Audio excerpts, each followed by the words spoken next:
Hello, and welcome to video 3 of 5, and we're finally going to be making the call in this video.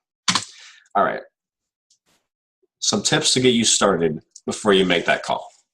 First off, you're going to want to buy a little mirror and put it somewhere close by to where you're making your phone call.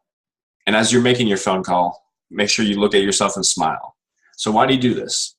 It puts you in the right frame of mind, and it keeps you in a positive state of mind so that you're always happy to help the customer and talk to them.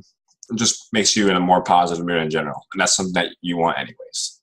Second, make sure you have appointments set with yourself every day that you don't skip out on to make your calls. And this keeps you gridlocked, and you always have to do it. Third, practice. And this kind of goes without saying, but practice is so key. If you can find a couple of other salespeople with which you can maybe practice your calls, maybe hold mock conversations, that'd be excellent. Fourth, keep a record of how far you've gotten in each of your phone calls. You can write down, perhaps if you're able to get to your primary objective, which was to make the sale, or maybe you only got a couple of secondary objectives. Maybe you got the prospect to talk to their decision maker about your product. Whatever it is, keep a record of how far you've gotten in each call, so that way you can know if you're improving or not. Recording the calls, just recording the audio, this is also excellent. It's not legal in all 50 states, so check the state that you're in with the laws regarding this. It is legal in most of them, though. But if you're able to listen in on yourself later in the day or later in the week, this can help you detect any weird quirks about the way you're talking, or just improve your speech in general.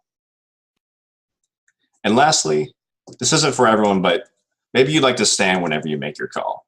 Whenever you stand, it just gets your blood flowing, gets your heart pumping. This is good because it gets you ready to lead the prospect to action.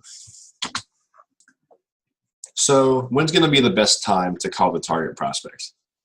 Well, if you've done your research beforehand, and you know some of the recent events or issues affecting the company, you might be able to time your call at just the right moment, right after something has happened. So for example, maybe they've just hired a bunch of new employees, or perhaps they've even opened up a new location in your area. Whatever it is, there's going to be several events out there which trigger a new demand for your product. And if you're able to be the first one in the door, that gives a mover's advantage to you. Secondly, just more in general, is going to be in the morning. Statistics show that you're going to be much more likely to finalize a sale in the morning as opposed to the evening. So this time is preferable, but I mean, it's not too big of a difference to matter. And then lastly, the week after Christmas, this is whenever everyone else has gone on holiday break, including the secretary for the target prospect. So if you're able to call during this week, oftentimes you'll be able to get right through to the decision maker. And maybe they have a lot of new money left over after the holidays that they're trying to spend before the end of the year. If you can get through to them, you may just be able to persuade them to, go with your product or your service. And now I want to introduce something that are called possible value propositions to you. Now, what the heck are these things? Well, just like the name suggests, they're ways that you refer to the customer that they may find value in your product or your service. You don't want to flat out just tell them our product will give you X and Y benefits, because you don't know their company's situation, and you're pretty much telling them their situation if you're doing this. And they might even start arguing with you. So just avoid this just by going with possible value propositions. Suggest that they might find value if they go with your product and doing X or Y. This is also your opportunity to distinguish from the pack. From other companies who do other certain things, but you do them better. And as you're going through maybe giving the prospects some of these possible value propositions, now is also the chance to refer to another company who've used your product and describe some of the benefits that they've received from using your products. And this makes the benefits of your company more tangible to the prospect, because now they see that your possible value propositions have become a reality for another company. And finally, with your possible value propositions, be educational. You can provide a bit of insight into your industry that maybe they didn't know before, perhaps just like a hidden secret, like let them in on it.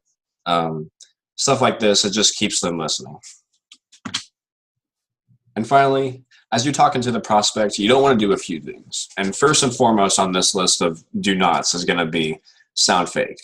You want to try to earn the respect and the trust of your prospects. Get them to trust you and believe in your product, and they'll be able to be 100% more likely to purchase your product than if they didn't trust you at all, right? Don't also ask stupid questions of their company. You know, if I told you that we could increase your productivity by 50%, would you want to do that? That's a stupid question. And obviously they're going to say, yes, I would like my productivity to be increased by 50%. So don't bother wasting both of your time by asking that stupid question, or any stupid question for that matter. And finally, maybe you sent them an email or a brochure ahead of time to try to get their interest perked. Don't ask if they got it, because if the answer is going to be no, that just results in an awkward, oh, okay. And then how do you get out of that corner? It's kind of difficult. All right, so thank you for tuning into this episode.